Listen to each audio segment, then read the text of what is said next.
منزل پہ آپ نہیں پہنچے۔ اگر آپ نے چاہا کہ بس ایک بل پاس ہو گیا، خواب خرگوش کے مزے لو، سو جاؤ، تو یہ غفلت آپ کو بہت نقصان پہنچائے گی۔ جو مخالف قوتیں ہیں وہ بہت منظم، بہت متحرک اور بہت سرگرم عمل ہے۔ ضرورت ہے کہ ہندوستان کے کونے کونے کا ہر مسلمان اپنے طور پر ہر لمحہ باشعور رہے اور ہر آواز پر لبیک کہنے کو تیار رہے۔ دوسری ضرورت اس بات کی ہے لوگوں کہ دین یا کوئی راستہ، آپ کے ہاں سروے میپ چھپتا ہوگا، اگر کبھی 100 برس پرانا سروے میپ آپ نے دیکھا ہو، بہت سی روڈ، بہت سی سڑکیں اس میں دیکھیں گے آپ۔ آج تلاش کریں گے وہ سڑک نہیں ملے گی، وہ ڈیڈ روڈ ہو گئی۔ کیوں؟ لوگوں نے چلنا چھوڑ دیا۔ جس راستے پر اس کی بالکل ثبوت موجود ہے کہ یہ روڈ تھی، لیکن لوگوں نے چلنا چھوڑ دیا، وہ راستہ نہیں رہا۔ اور جہاں راستہ نہیں تھا لوگ چلنے لگے تو لوگوں کے راستہ لگا لینے سے راستہ بن جاتا ہے۔ اے میرے دوستو، اگر تم ہندوستان میں اسلام کی بقا چاہتے ہو تو سب سے پہلی ذمہ داری یہ ہے کہ اسلام کو اور اپنے آقا جناب محمد رسول اللہ صلی اللہ علیہ وسلم کے طریقوں کو ڈیڈ روڈ مت بننے دو۔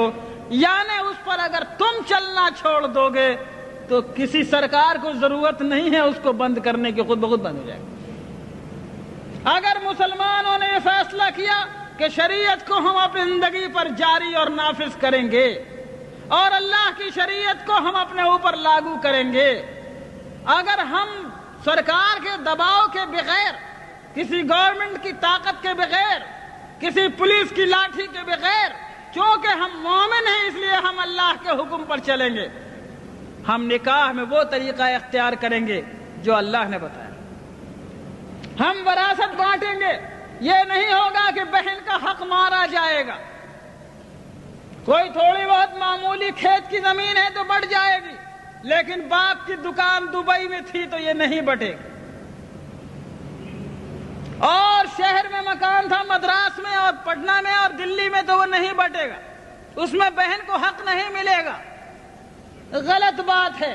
اگر تم نے اپنے ہاتھوں سے خود شریعت کو چھوڑا تو کوئی تمہاری شریعت کی حفاظت نہیں کر سکتا۔ اگر شریعت تمہاری زندگی میں چالو رہی، تم شریعت پہ عمل کرتے رہے، تو شریعت کو انشاءاللہ کوئی نہیں مٹا سکتا، اس کا بھی عہد کیا جا سکتا ہے، کوئی طاقت نہیں مٹا سکتا۔ بس پہلی ذمہ داری یہ ہے کہ لوگوں جس طرح نماز کو ضروری جانتے ہو، لوگوں جس طرح روزے کو ضروری سمجھتے ہو، زکوٰۃ نکالنا ضروری ہے، حج نکالنا ضروری ہے، حج کرنا ضروری ہے، اسی طرح لوگوں اللہ کی شریعت کو جہاں تک ممکن ہو اپنی زندگی میں جاری کرنا ضروری ہے۔ ٹھیک ہے، ہندوستان کے حالات میں ہم حدود و قصاص جاری نہیں کر سکتے، ہمارے اندر اس کی استطاعت و طاقت نہیں ہے، لیکن ہم قانون نکاح، قانون طلاق، قانون فسخ، قانون وصیت، قانون ولایت، قانون وراثت وغیرہ دوسرے معاملات میں اللہ کی شریعت کو ہم اپنے اوپر جاری کرنے کی طاقت رکھتے ہیں، وہاں پر ہم کو جاری کرنا ہوگا۔ سنو لوگوں، اللہ تعالیٰ نے ہم کو اتنے کا مکلف بنایا ہے جتنے کی ہمارے اندر طاقت ہو، اس میں کوتاہی کریں گے تو پکڑے جائیں گے۔ سیدنا امام بویتی رحمۃ اللہ علیہ بہت بڑے عالم گزرے ہیں، فقہ شافعی کے بہت بڑے امام ہیں۔ جب خلافت عباسیہ کا زمانہ تھا، مسئلہ خلق قرآن پر ان کو قید کر دیا گیا جیل خانے میں، ان کے پیروں میں بیڑیاں تھیں۔ جب جمعے کا دن آتا، جمعے کی اذان کے وقت اپنے جیل خانے کی کوٹھری سے گھسٹتے گھسٹتے زمین پر نکلتے اور مین گیٹ تک جیل کے پہنچتے، سارا بدن لہو لہان ہو جاتا، خون سے بھر جاتا۔ جب جمعے کی نماز پڑھ کے لوگ واپس آتے تو پھر یہ اسی طرح گھسٹتے گھسٹتے اپنی کوٹھری تک جاتے۔ لوگوں نے کہا حضرت آپ ایسا کیوں کرتے ہیں؟ آپ قید میں ہیں، آپ جمعے کو جا نہیں سکتے، پھر کیوں آپ گیٹ تک اتنی تکلیف فرماتے ہیں؟ کہا کہ اور کچھ نہیں، اللہ تعالیٰ نے کہا ہے اذا نودی للصلاة من یوم الجمعة فاسعوا الى ذکر اللہ۔ اے لوگوں، جب جمعے کی اذان پڑے تو دوڑو اللہ کے ذکر کی طرف۔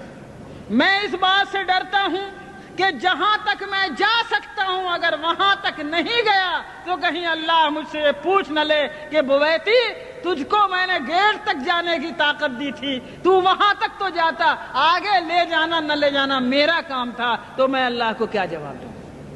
سیدنا امام بویتی کے اس واقعے سے جو ایک نجی اور شخصی واقعہ ہے، ملی زندگی میں ہمارے اور آپ کے لیے عبرت کا ایک سامان موجود ہے۔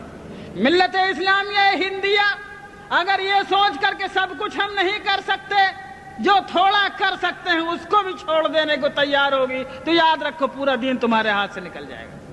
لیکن جتنا بھر کرنے کی استطاعت تمہارے اندر ہے، جتنا بھر عمل کرنے کی طاقت تمہیں اس موجودہ حالات میں اللہ نے دی ہے، اتنے بھر احکام پر عمل کرنے کا فیصلہ کرو، انشاءاللہ خدا تعالی حالات کو بدلنے والا ہے۔ آگے کا نتیجہ ہمارے اور آپ کے ہاتھ میں نہیں ہے۔